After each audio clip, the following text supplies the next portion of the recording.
The Convention Center in New Orleans, Louisiana. This is the annual meeting of NATPE, the National Association of Television Program Executives. More than 8,000 people have gathered here with one goal in mind. Let's make a deal. Every year, representatives of the major Hollywood studios and program distributors large and small come to this convention. They sell television shows to the representatives of stations from all over the United States. On the convention floor, in conference rooms and tiny screening alcoves, shows are being evaluated, negotiations are underway, the final details of contracts are nailed into place. High-powered business is going on at a carnival run with a combination of showmanship and hokum that P.T. Barnum would envy. Let me read it what it says. You love him in the A-Team, you feared him in Rocky. That's heavy, ain't it? Hype and outrageousness, all to promote TV shows that cater to a variety of tastes. For the most part, the programs being bought and sold here are the bread and circuses of a TV station schedule, shows that quickly go past the eye and out of the brain. That's what this television program is about. Song and dance, fun and games. This is the $25,000 Jeopardy Teen Tournament.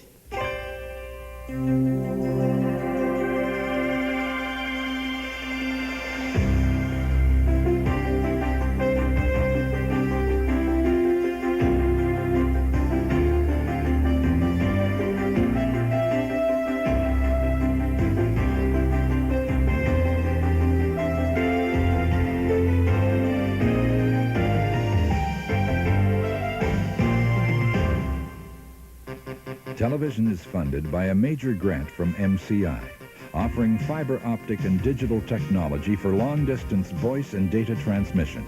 MCI, communications for the next 100 years. Additional funding was provided by this and other public television stations, the Corporation for Public Broadcasting, and by the Marilyn M. Simpson Charitable Trust. Hello, I'm Edwin Newman. One of the oldest cliches in the television industry is that it is a cyclical business. 30 years ago, Westerns were all the rage. Turn on the set today, and the only cowboy you're likely to see is a millionaire riding the range in a Mercedes-Benz. A few seasons back, the experts said the situation comedy was dead. Well, that'll come as a shock to Bill Cosby. Some kinds of programs seem never to lose their appeal. Many of them are classified under the heading of light entertainment, TV that once was described as chewing gum for the eyes. Game shows qualify, as do the talk shows that feature celebrities or the advocates of such vital causes as weight loss and nude beaches.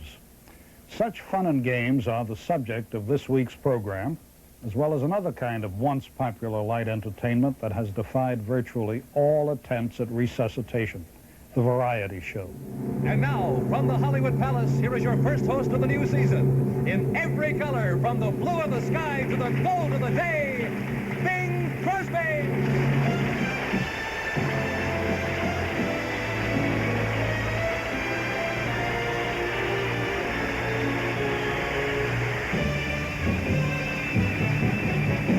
You'll find we have a lot going on and a lot to see. Many different and varied acts, you can take it from me. Every Saturday night right here on this channel, there's fun to be had. May I suggest that you invest some time? You'll be glad you did, and take a look. Come on now, take a good look every week. Don't hesitate, the acts are great. Come on, take a peek. There's music, comedy, variety too, all kinds of acts for you to view. You'll find I'm right, there's quite a sight on the Hollywood Palace this coming year. There was a time in America when music and variety shows were as much a part of the primetime network schedule as comedy and drama. Singers, dancers, magicians, jugglers, trained animal acts, all were cast as regular players on the TV stage.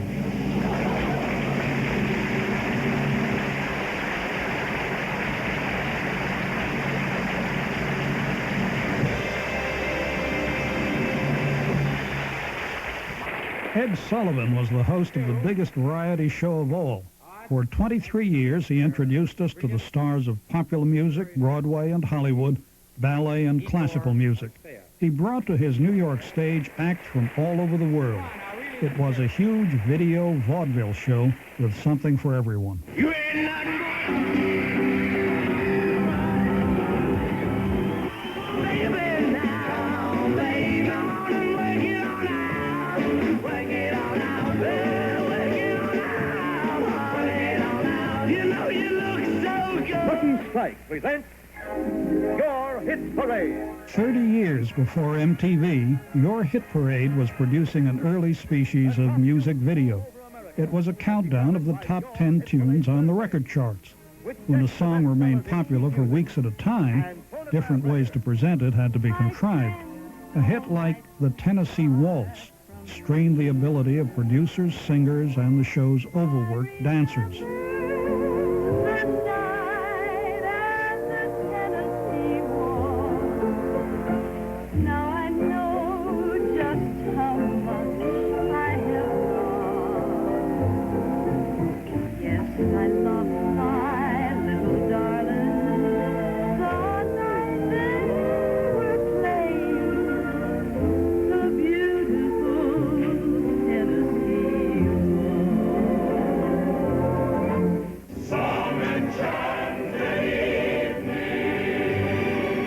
Orchestra leaders, their bands and choruses were some of the early popular attractions on television, as long as they stayed in the mainstream. Fred Waring and his Pennsylvanians gently lured viewers with easy listening.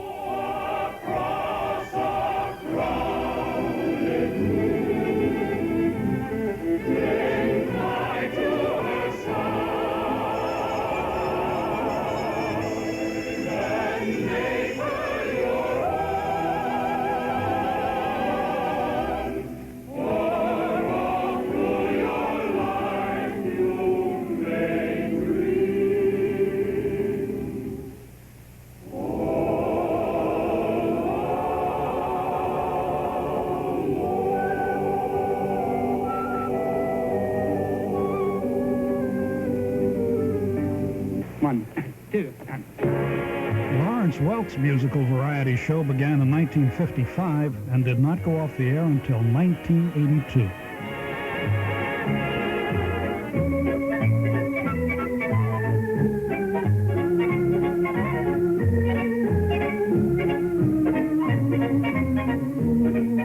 A certain coziness was a key factor in the popularity of programs like Lawrence Welk's or the Gary Moore Variety Show. You were meant to feel a part of their family of cast members. Do not forsake me, oh, Arthur Godfrey was so successful at it, his radio and television programs provided CBS with 12% of its revenues. Like Gary Moore and Ed Sullivan, Godfrey was a man of limited performing ability himself, but he was a shrewd judge of talent, surrounding himself with such likable performers as Luann Sims and Julius LaRosa. It's so good. Nothing else can replace. I'm in the wrong country just now. Only would be my own for the rest of my days. I will whisper this phrase because it's ooh so good. I mean that it's so good. When I say c'est bon, Then I'll say tasty bone. because it's so, so good.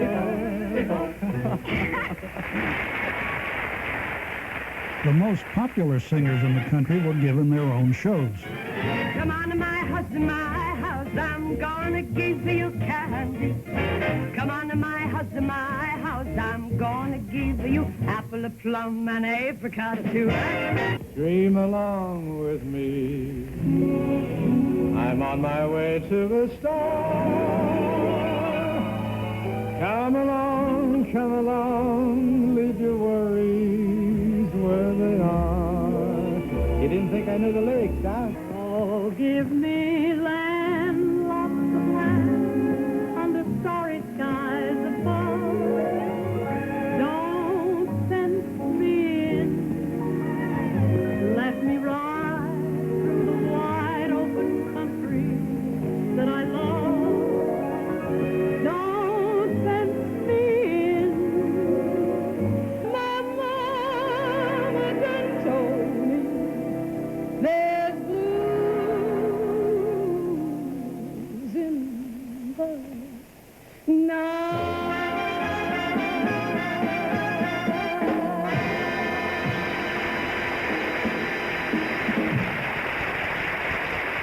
No one else, it seems, ever shares my dreams.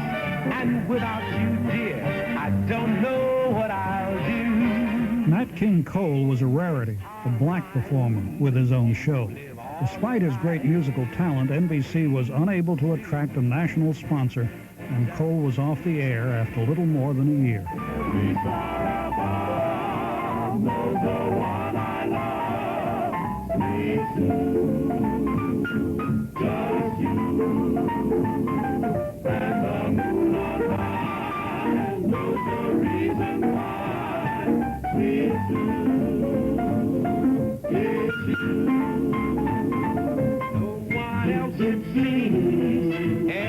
Shares my dreams, and without you, dear, I don't know what I'll do. In this heart of mine, you live all the time, sweet Sue, just you.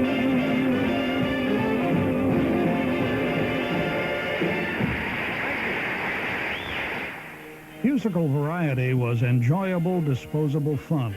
But sometimes light entertainment verged on art. TV specials, once called spectaculars, were showcases for great performances. Now, ladies and gentlemen, I would like to sing you a song that I wrote long ago and far away. The name of it is Mad Dogs and Englishmen.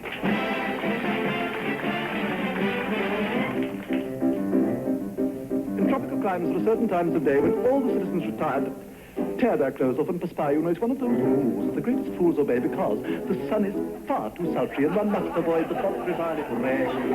Pat like a pat like a pat like a boo, that's natives if you're interested. The natives grieve when the white men leave their huts because they're obviously, definitely nuts. Mad dogs and Englishmen go out in the midday sun. The Japanese don't care. The Chinese wouldn't dare to. Hindus and Argentines sleep firmly from 12 to 1, but Englishmen detest the siesta. You know, in the Philippines, they have lovely screens to protect you from the glare. In the Malay states, there are hats like plates, which the Britishers won't wear. At 12 noon, the natives swoon and no further work is done. But mad dogs and Englishmen go out to the midday sun.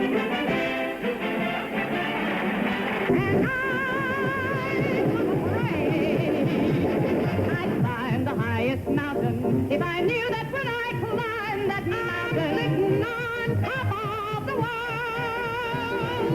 I got a feeling you're fooling, and I can't give you anything but love, baby, and I'll get by as long as I'm here singing and there's no one there. I'm gonna watch that man right out of my hair. I'm gonna watch that man right out of my hair and set him on his way.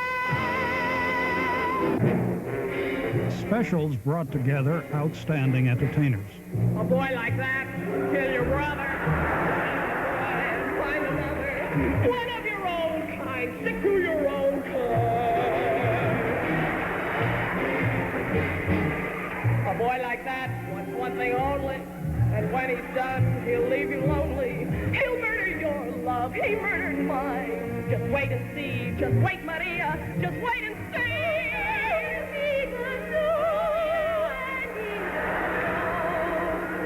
It isn't true, not for me. It's true for you, not for me. I hear your words and in my head I know they're smart, but my heart, Anita, but my heart knows they're wrong, and my heart is find another.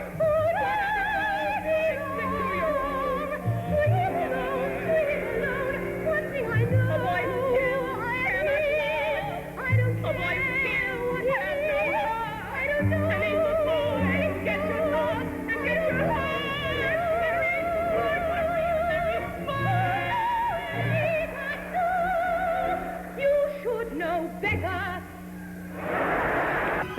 Fred Astaire thrilled audiences with 3 TV specials. Another evening with Fred Astaire.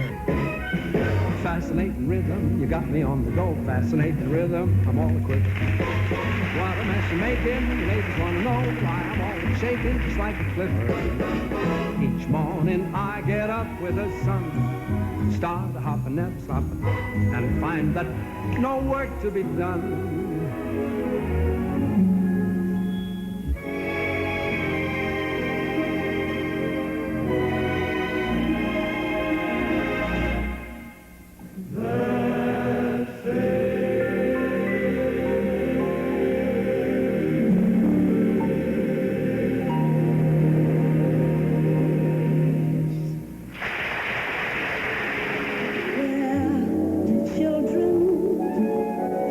Streisand was the solo star of My Name is Barbara. And the Atlantic, a grown-up bride, hide all the need inside, acting more like children than children.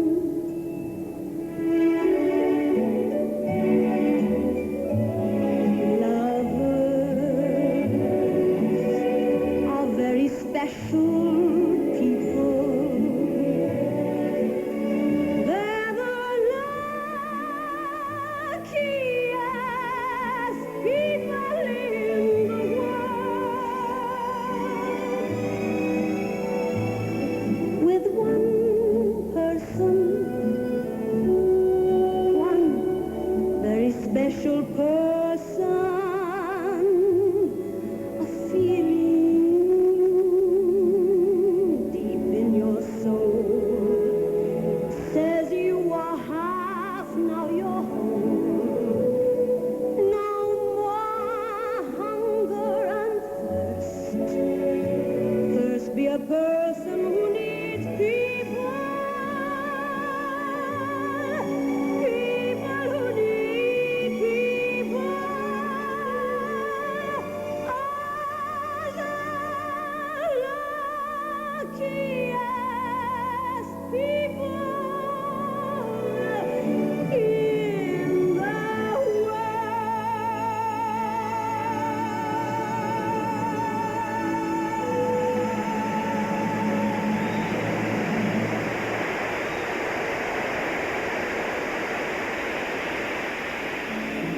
I've grown accustomed to his look,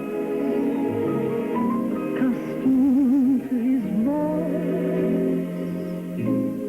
accustomed to his face.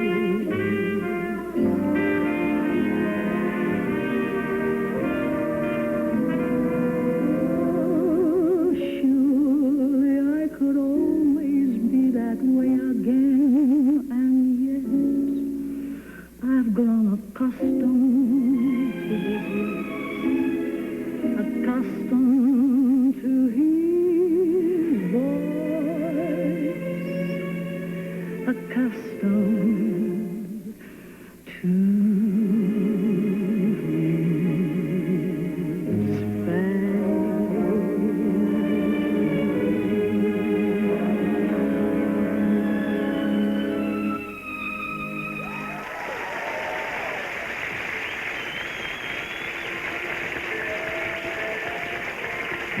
They say we're young and we don't know. Won't find out until we grow. Oh, I don't know. All that's true. 'Cause you got me and baby, baby, baby, baby, I got you. Babe. In the late 60s and early 70s, the audience's taste for variety shows began to decline. I got you, babe. Variety took a strange turn a number of years ago. Suddenly, Captain and Tennille had their own variety show. Sonny and Cher. Cher without Sonny. I don't think we ever had Sonny without Cher, though. I guess Carol Burnett's the last successful performer to have a variety show.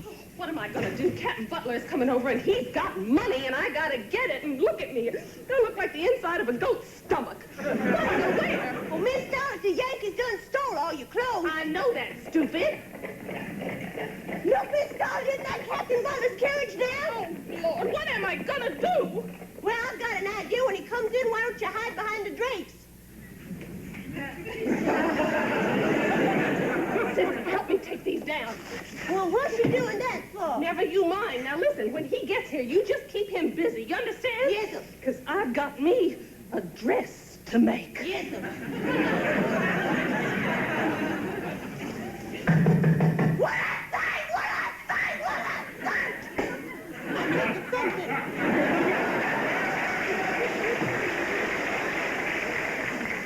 Why, Captain Butler, what a pleasant surprise. Good afternoon, Sissy. Is Miss Starlet at home? Come on baby, she'll be down in a minute.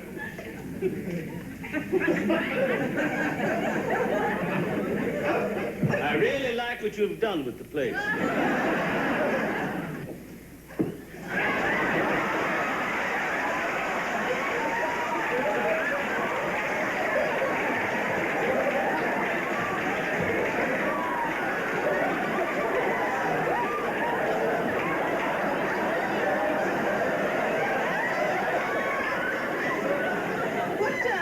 What brings you to Terra? You vixen, you. Starlet, I love you. That gown is gorgeous. Thank you. I saw it in the window and I just couldn't resist it. Once in a great while, a superstar's appearance on network television can still electrify an audience. Michael Jackson's rendition of Billie Jean on Motown, Yesterday, Today, Forever, attracted huge ratings and gave viewers a chance to see a high-energy Jackson performance.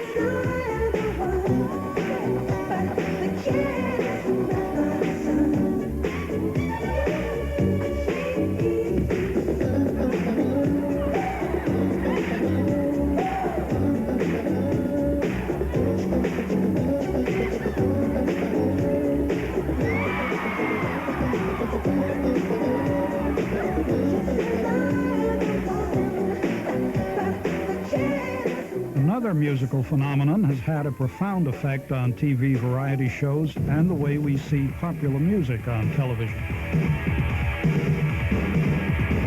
MTV, we know where you live.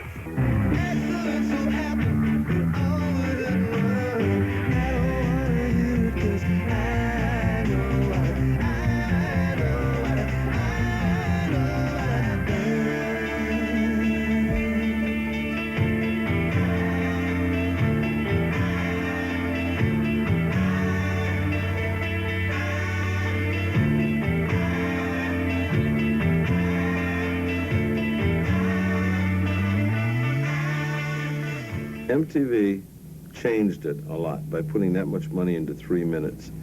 And then the artists themselves changed a lot. They were outrageous, and the music is difficult for everyone to relate to. And to have a successful variety show, you need a very broad audience because it's very expensive, sets, costumes, and rehearsal, and so on. And also musical performers today didn't really want to rehearse that much. They want to do just what they do. Using the most advanced television and film animation techniques, music videos are flashy, bite-sized viewing.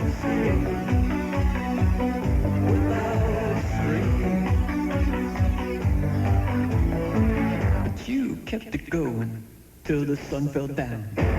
You kept it going.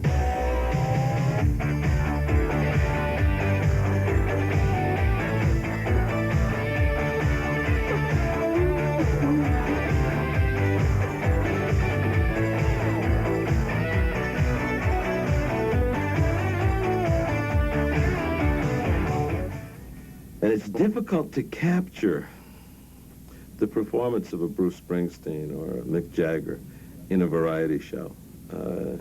And so that form doesn't seem to work as well as it used to. It was lovely, though. It was great. I mean, there was one year there was like 25 different variety shows and a lot of specials, and it was fun. It may come back, but it'll come back in another form. You could have a steam train. If you just lay down your tracks, you could have an airplane flying. If you bring your blue sky back, all you do is call me. I'll be anything you need. You could have a big dipper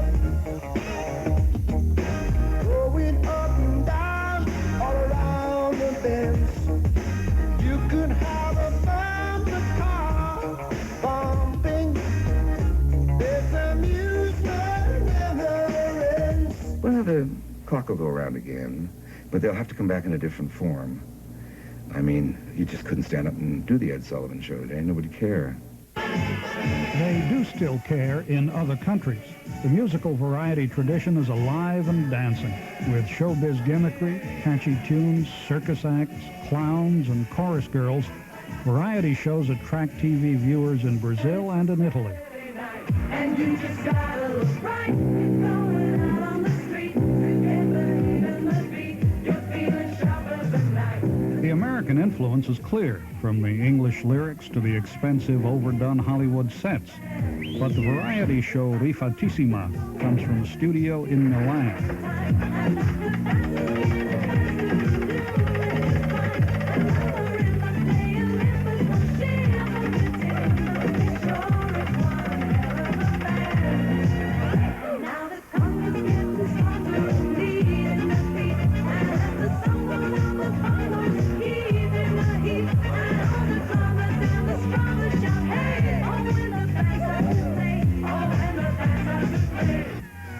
American pop music is combined with more than a hint of Berlin cabaret decadence in communist East Germany.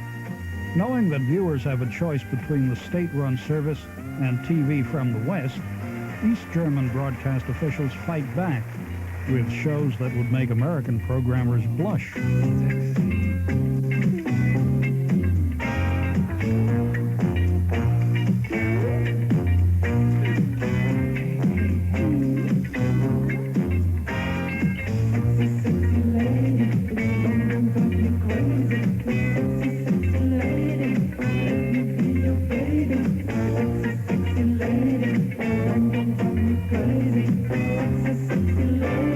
In some countries where there is still active resistance to Western traditions, variety shows with a distinctively national style are popular. The Egyptian singer Nelly enjoys a devoted following.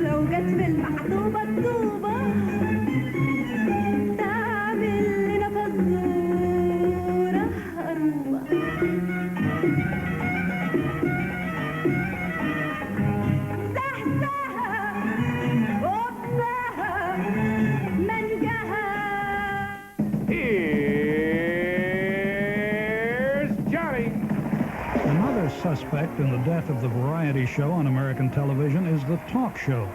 Many of the musical performers, movie stars, and comedians who once were a mainstay of variety find an appearance on Carson or Letterman equally valuable for their careers. Peter Cook, your old partner, was on here a few months ago. And you did the thing in New York for what, a couple of years it ran? About 14 months, and then we went on. Yeah, it was wonderful. And this is what he said about you in print, and I have to read this. Because people have always talked about your height. You're not the tallest of fellas. How cruel. No, no. I want to read what your friend and partner said. As opposed to you, who can only be cruel, it seems, tonight. This is what for Peter said about you. Like so many small men, Napoleon and Adolf Hitler to name but two. Dudley has a superficial charm and warmth that deceives many. Underneath lurks a demented sadist capable of unspeakable deeds. Does that sound like Peter? It sounds like me. Yes, it certainly sounds like Peter. He knew the real me, the murderer. You see how I stumbled over that? Yes. Some truth there, you see. Is there a taller man inside lurking to get out, or? I hope not. There'll be a little pride. I have been in pain over the years. Yeah. Isn't it television at its best? I mean, television having that live quality, and for years we had been, we lived with images of stars that were created by Hollywood columnists and the great studio press departments who just turned out all these things. Suddenly, you saw these larger-than-life figures sitting on a show and telling the true stories of their lives. And, of course, that was very intriguing. Of all the films you've made, Duke, John Wayne has got to have one favorite, right? Yes, I think I told you before on that. And what did I say? You know, I don't know which one to say now. Who am I working for at this time? You know, Stagecoach the favorite? Actually, I think my favorite was She Wore a Yellow Ribbon. Yeah. Yeah, I did a pretty good job there. High and the Mighty wasn't bad. No, High and the Mighty was a great picture, but it wasn't necessarily... I can drive people crazy on airlines just by quietly sitting in the back and go... I finally learned that tune. You know, they had to hire a guy to whistle for me because I can't whistle. Did they? Yeah. Talk shows like Tonight date back to the 50s, when the network saw them as an inexpensive way to lure the insomniac audience away from the old movies of The Late Show.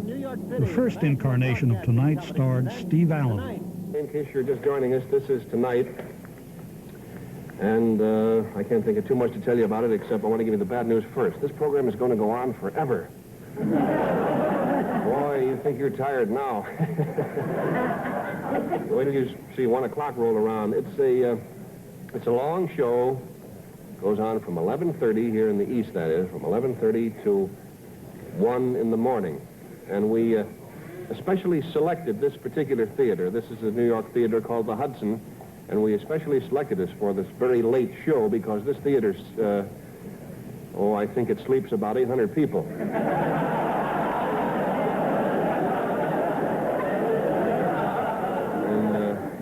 that worked out. The thing with the Cadillac didn't work out very good at all.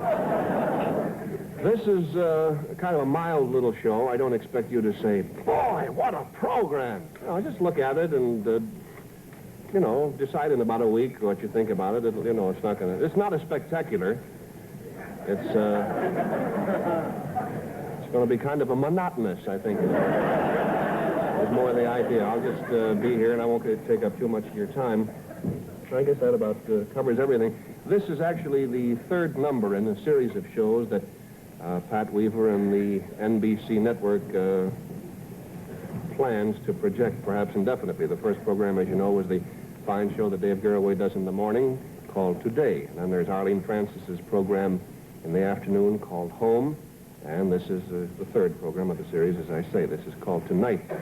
And if this program is the success that the other two were, they're going to put out another program called Son of Tonight.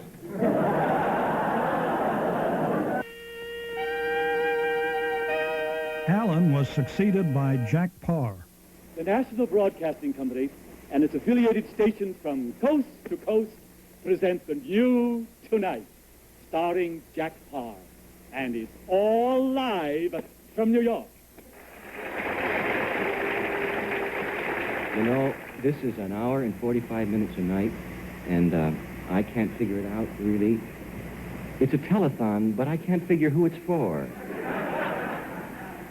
You know that I did a show, a telethon, recently for a worthy cause. It started at 12 midnight, and it went till 12:05. It was for the measles, you know. How long can you talk for the measles? But welcome all of you to the new Tonight show. We have with us tonight some wonderful people.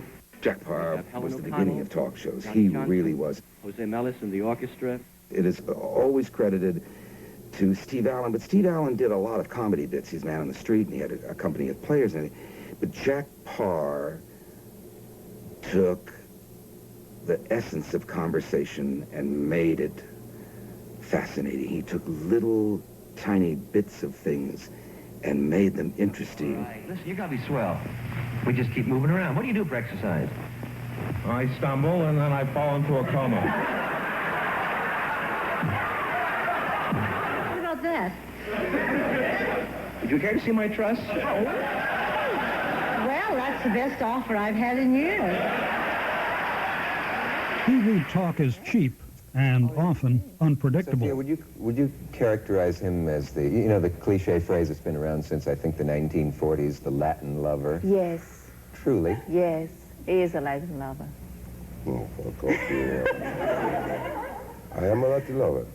You are handsome. You're beautiful. No. You're a marvelous man. simpatico. You could be a wonderful husband, a wonderful companion for a woman. And I think I could imagine you as a Latin lover. Why not? It sounds like a classified ad in there. So that's mean be a Latin lover.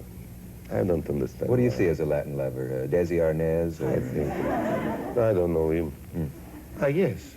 I saw him the other day. It was an old thing for television. Yeah. Latin lover, I don't know what it means.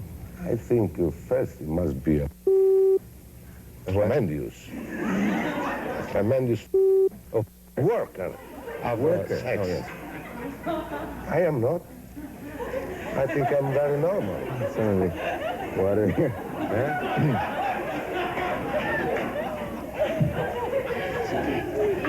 really wonderful because he doesn't speak the language very well, and anything he says, Yes, he thinks he can say it. You wouldn't believe what I thought he thinks he said. can say it. I don't know what got into I it. hear. How do you spell it? I hear this kind of expression. Worker. So Yes, you... A worker of love. Yes. He was using the German... Carpenter. Something like A this. love machine. A love machine. Ah, love machine. Love Yeah. machine. I tell you, my machine doesn't work in this way. Mama. It's not ta-ta-ta-ta-ta-ta, it's tac. Tomorrow we'll see again, huh? You're describing the... So I don't think that's a lot lower. Mm-hmm. I am nice with women, yes, gentle. But not infallible. Well, not infallible, very fallible. Are you confessing that... There are specialists, you know, who treat this sort of thing. Huh? I think I should go away. Why you give me so I'm blushing. I think I responsibility? should leave. Why you say this? Why you say that I'm not lover? That's not true. You know that's For not me, you are a Latin lover, love. true. Okay. Yes. The short attention span of viewers could end lively conversation on television. In the beginning of talk shows, you could go 12, 14 minutes with an interview. Now, if you don't get it done in 4 minutes, the audience is going, well, I'm going to... So all those damn little remote boxes they have now, they can just shut you up. The central problem with the homosexuals is that they're bashing themselves. They're killing themselves. Absolutely. God gave them. God made them, and they said it. And when they love one another, they should be entitled to show their He love. didn't mean love one another that way. He didn't mean love one another. Whether it's a confrontation or a conversation, many of today's talk shows seem obsessed with just one subject. Dr. Ruth Westheimer. What's all that bopping about? I heard that song. What is that? She-bop, C-bop, sweep-bop, you-bop? What's that? Well, doesn't everybody bop? But I don't know what bopping is. What's bopping? Oh, bopping could be anything. Like what? Drinking orange juice? No. Well... Scratching one's nose? What could bopping be? Well, it's not your nose. Not the nose? No. No. If a woman wants to take off her blouse, she ought to be able to in a park to sun herself. What's so bad about the human body? We've made such a tee-hee thing about breasts that we are arresting. It's more like a sumo wrestling match. But no, it's an interesting form that he has, being out in the audience, and it's like a debating society. He's both the protagonist and the antagonist, and he gets things going. What they have to resort to constantly in subject matter sometimes is a pain in the neck. The sex lives of Lithuanian doctors and dentists is not that interesting, you know. If a man can take off his shirt, why can't a woman? What's the difference? Well, I say there's two differences.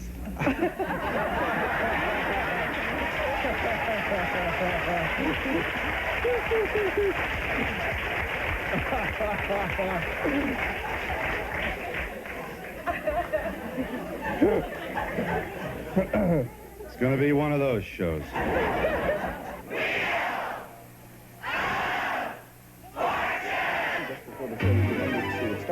Many talk show hosts got their first TV experience emceeing game shows. They're another kind of light entertainment, and as popular today during the daytime and early evening hours as they once were in prime time. One on the front, you have $1,500. It's the new Fred Allen Show. Judge for yourself. Brought to you by the makers of Old Gold cigarettes, regular and king size. In the early days of television, advertisers had even more control over what went on the air than they do now. Many producers were paid for their programs by the sponsor rather than by the network. Inexpensive quiz shows were an attractive buy. Thank you very much. Good evening, ladies and gentlemen, and welcome to Judge for Yourself. Goes away. It's time to play Truth or Consequences.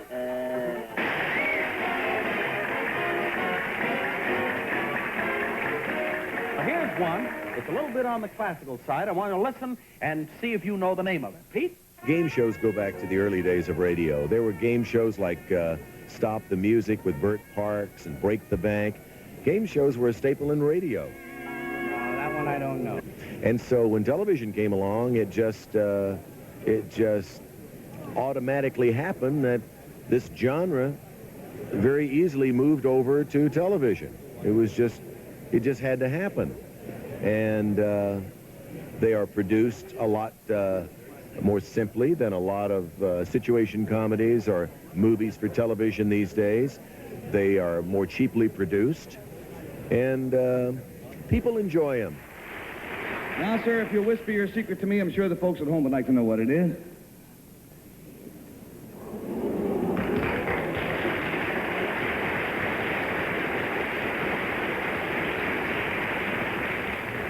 Well, now, to help classify his secret, I will tell you it concerns something that he witnessed. And Bill Cullen, we'll start with you. I will give you 100... Game shows combine surprise, competition, in the studio and at home, big prizes, and a somewhat unhealthy desire to see people make spectacles of themselves. Hello there, Betty Reed. I'm glad to see you, Mrs. Reed. Good to see you, Jack. Well, here we are, ready or not, aren't we, Miss Reed? Huh? Shaking and shivering? Am I? Oh, you are. Excuse me. I thought it was me. Where are you from, Miss Reed? Nothing can be worse than this. Nobody has yet thought of a worse one. It's called Queen for a Day. It was amazingly popular, and it was a program that had 3 contestants, and each was to tell the story of her wretched life and how bad things were. Her husband is ill, the children weren't being fed, or think of your worst, you know.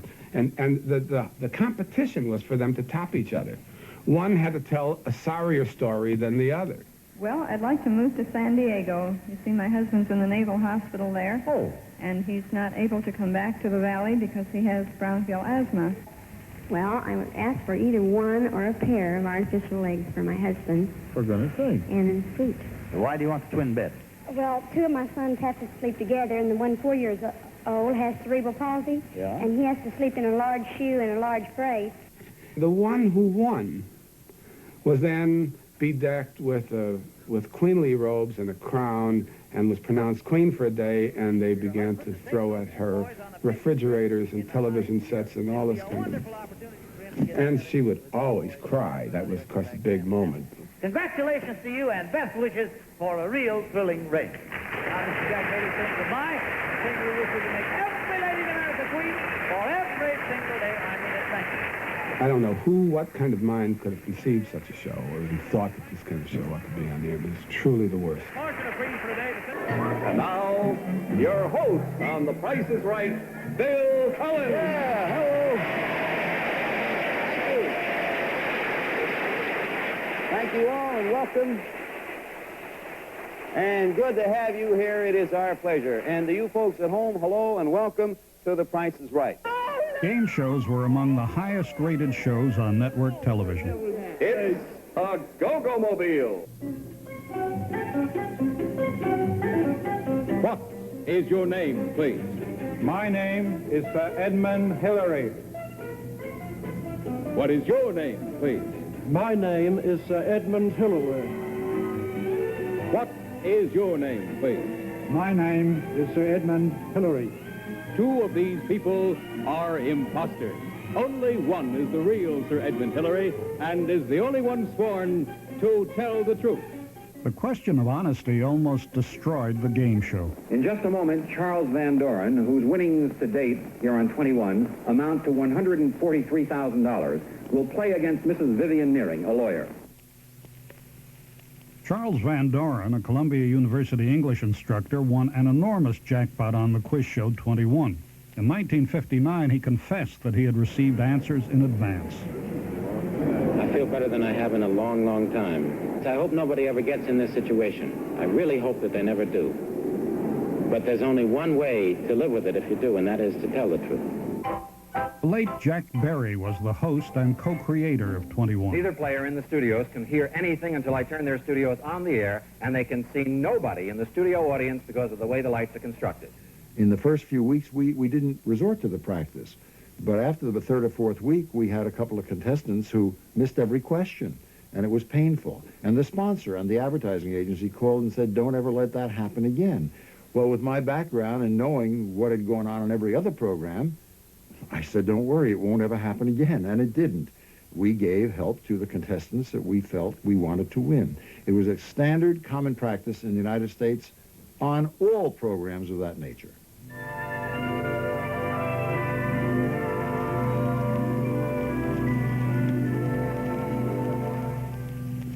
Name 6 ball players who hit safely 3,000 times in their baseball careers. Cap Anson is 1. Tris Speaker.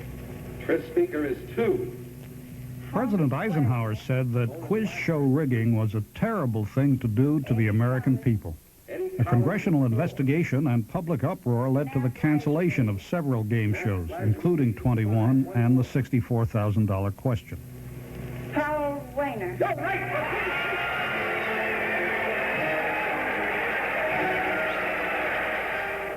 The $64,000 question, it was not completely hands-off. What we did was to try to discover more or less what a man knew and write into his knowledge. Now, I'd like to make it clear that that's not quite the same as inviting someone into your office and saying, here are the questions and here are the answers. But it's something that could not be done today because today in the U.S. it's a crime. I've had a lot of years to think about it, and the practice is wrong, and it isn't being done anymore, certainly not by us, and I doubt by anybody else.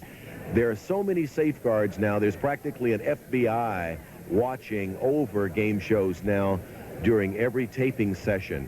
In most circles, most networks or syndication companies, producers call it standards and practices. I think it would be almost, if not utterly impossible, to fix a game show in today's marketplace and the way the shows are produced today.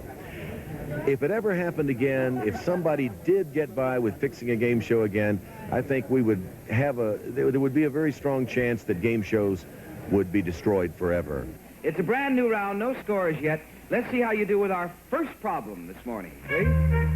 Game shows survived, although even the silliest failed to escape suspicion. Well, now, it looks like they've all been shot in the head by Indians, but actually, 2 of these girls are wearing those trick arrows, you know, that fasten to their heads with the spring hoops in them.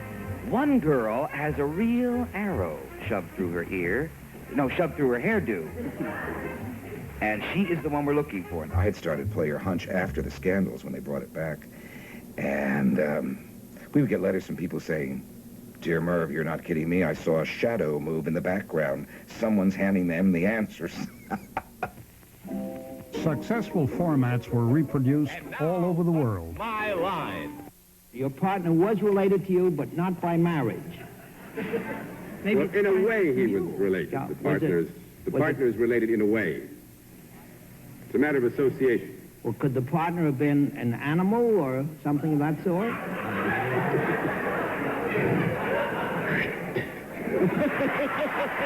I know. There was no culture gap when What's My Line appeared in England or in Japan, where it was called My Secret, London's host. Once again, let's say welcome to What's My Line and start off in the usual way by introducing the experts. And Tokyo's. Mr. Rosendahl, do you wear a uniform or any different clothing? Yes, I do. じゃあなんか飼ってらっしゃるの？いやいや、こちら。随分大きいですね。Oh. No, you're not right. No. そのままで結構。そのままで結構。Am I right in saying that what is on the card is not just postage? No, you're not. We walked into that one. There we are.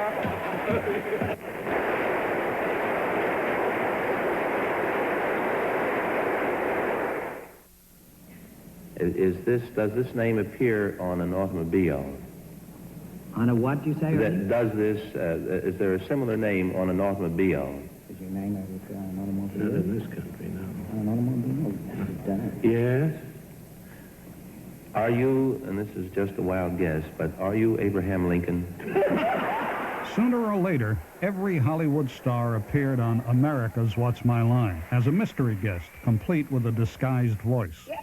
Judging from the applause, I take it that you are a performer.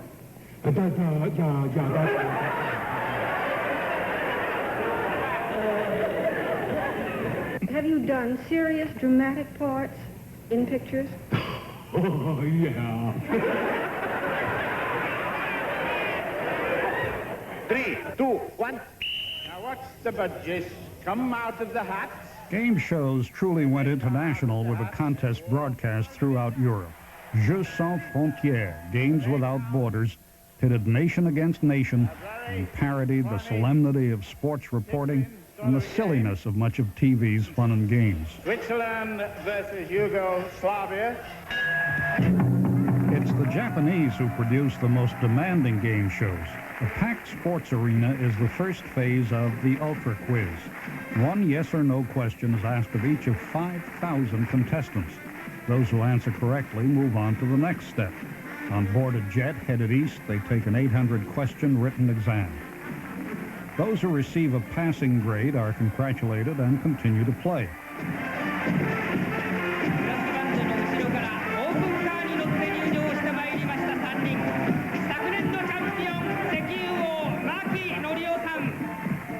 Those who fail remain on the plane and are taken home. The elimination of contestants continues for weeks until the final two square off atop New York City's Pan Am building. Contestants on American game shows are not subjected to such grueling competition. Often a funny costume and a tolerance for the nonsensical are all that's necessary. $500 not to go for the honey. She doesn't want my $500. What's back of the honey for Elizabeth? And Elizabeth gets herself a giant stroller with a giant baby J inside there. I don't know if you've got a kid big enough to fit that giant Costco stroller. Moon shines tonight and pretty Edwin. It is trying, the night bird trying. On is the star I've been sleeping. Our Edwin sweet, our heart away.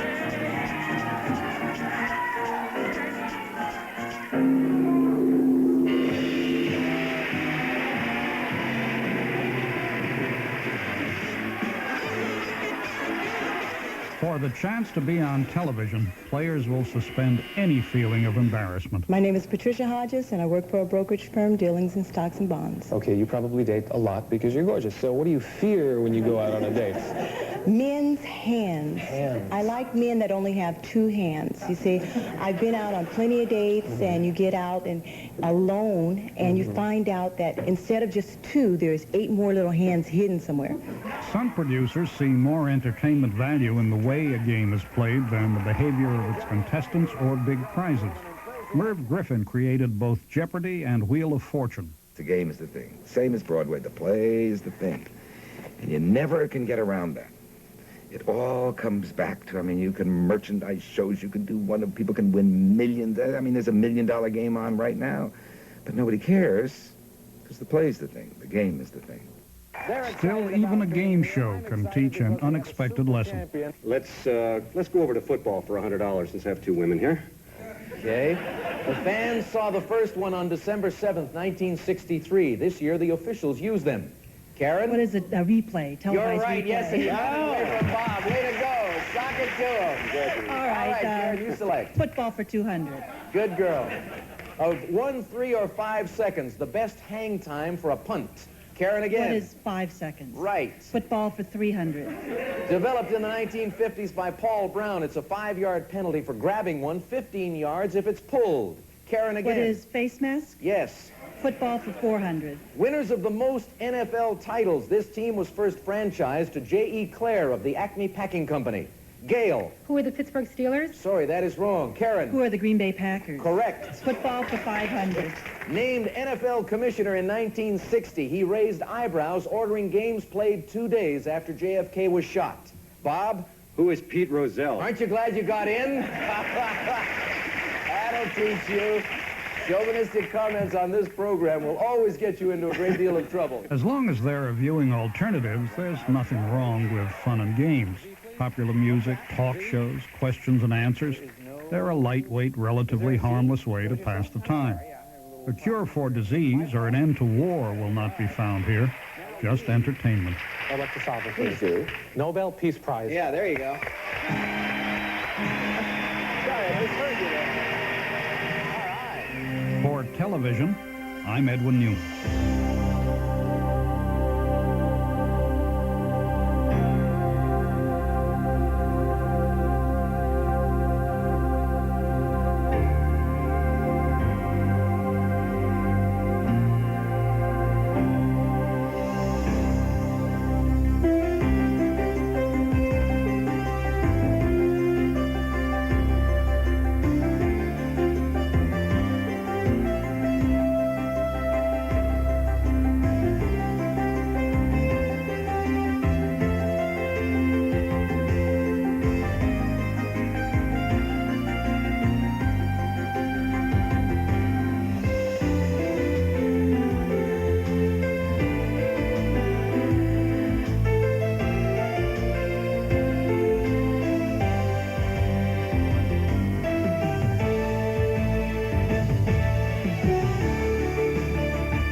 Television is funded by a major grant from MCI, offering a full range of data transmission services around the corner or around the world.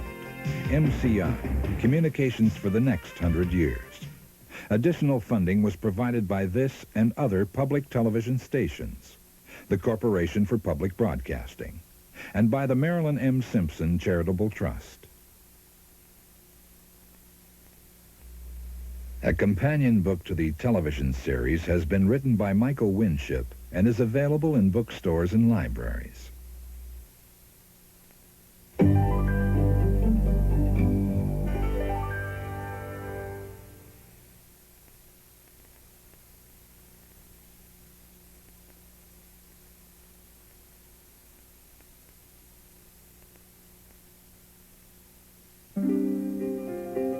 They're a monument to history, magnificent structures that are also remarkable architectural achievements. See how the secrets of these ancient buildings are uncovered by leading experts. They were able to build these buildings because the designer and the builder were one. But what impact does this have on modern architecture? Is today's engineering process being sacrificed for pure aesthetics? Nova takes a hard look at how today's builders fall short of their ancient counterparts on the mystery of the master builders. Then, Make 'em laugh, make 'em laugh. the circus, an enchanting world that thrills and delights. But in the Soviet Union, it's a profession second only to a career with the government. It's where a chosen few can test their skills as true performers.